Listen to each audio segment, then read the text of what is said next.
Right, the NZB yearling sales moves here to Christchurch on the 18th, Tuesday the 18th, was Sunday afternoon, and very, very busy man. David White joins me. Firstly, David, welcome. Thank you, Paul. We're going to start at the top. Congratulations, another colt to the family. So, congratulations on the birth of your second child, yourself and Stacey. So, and everyone's going good. Yeah, everyone's doing great. Stacey's done fantastically well, and the two boys are happy at home. They're probably driving her nuts today while I'm here looking at horses, but it's just a bit of a busy time, but it's really special as well. I love it. I actually said that I don't think they've had the child, and turned out you'd had it the day before, because I put a post up with Paul Kenny, and bang, bang, the pair of you liked it straight away. She doesn't sleep, does she? No, not a lot at the moment anyway. That is terrific news for you guys. Firstly, yesterday's sale, you purchased one yesterday, a Bold Eagle Trotter, beautifully turned out by Brecken Farms. You must have been rapt to get, and at an okay price, I thought too. Yeah, I was very happy with the price. It was probably a little cheaper than I was sort of expecting. A Bold Eagle colt out of a Muscle Hill mare. It's hard to see how you go too far wrong. And a good mare in herself. Yeah, she was 2-year-old filly of the year in her year, and there's breeding sort of good, nice horses all the way down the page. So we were rapt to be able to purchase him, and buying off Brecken Farms, you're always got that little bit of extra confidence. The way they're prepared and the way they're handled, sort of leading up to the sales, it makes the trainer's job a lot easier once you get them home. Competitive bidding yesterday. You were on a few. And I could see the frustration a couple of times with the head shake. Probably a bit of mixed emotions from an industry point of view. You're probably wrapped with it from a person trying to get into the game, or get in and buy a couple. It's a bit trying, isn't it, those days? Oh yeah, that's the way it goes. We've got a little bit of money behind us thanks to some great owners, but we want to try and spend it wisely as well.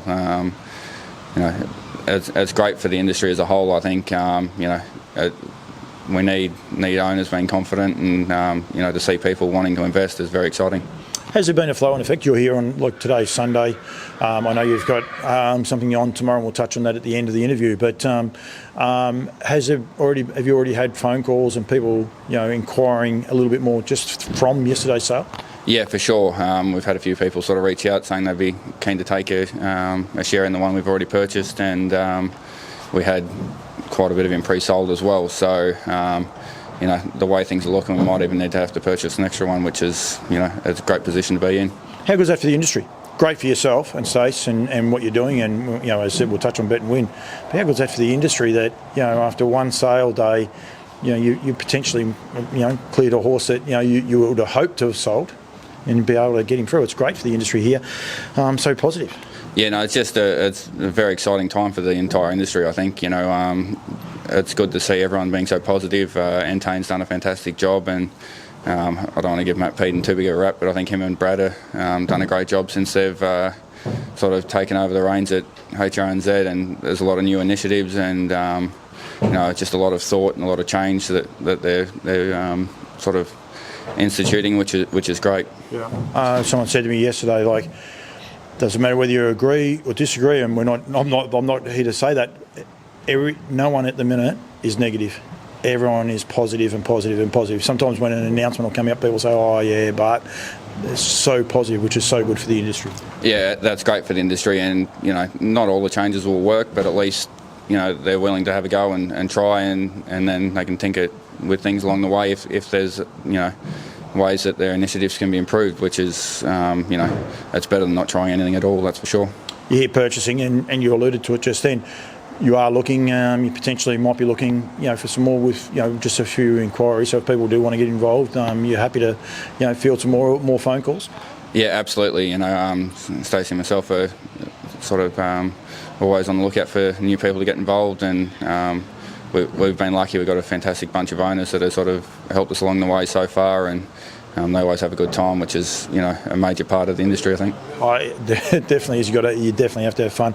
I alluded you won't be here tomorrow. You're going to be at Rangi or trials tomorrow afternoon. When are the trials?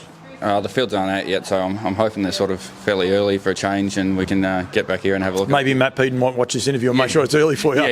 Yeah. Hopefully they're not too late, so I can get back here and have a look at a few of the others that haven't arrived yet. But they're very excited to have the horse back, and looking forward to a big campaign, hopefully. How is he at the minute? I mean, this will be his first trial, I go tomorrow. But how is he, and how do you see him shaping up?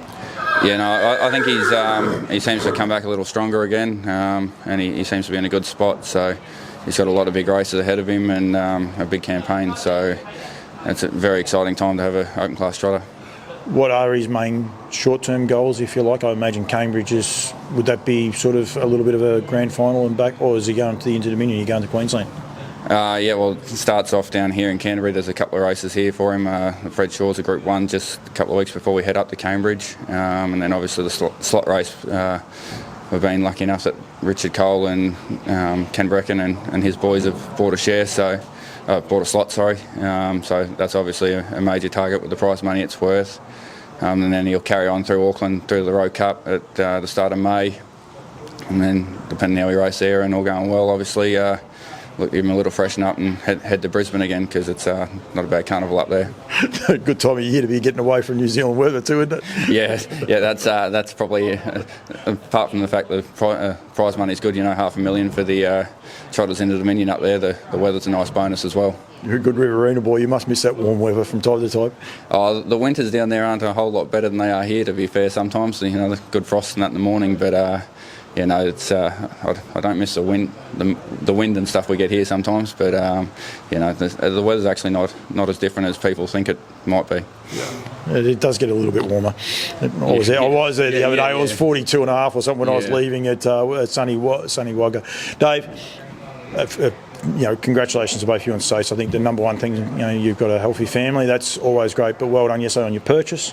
Hopefully you get to purchase at least one more and maybe a couple more if people get in touch with you and sign on, mate. So well done for that, and all the best with Bet and Win. Look forward to seeing you in Australia at some time soon. Yeah, thanks, Paul.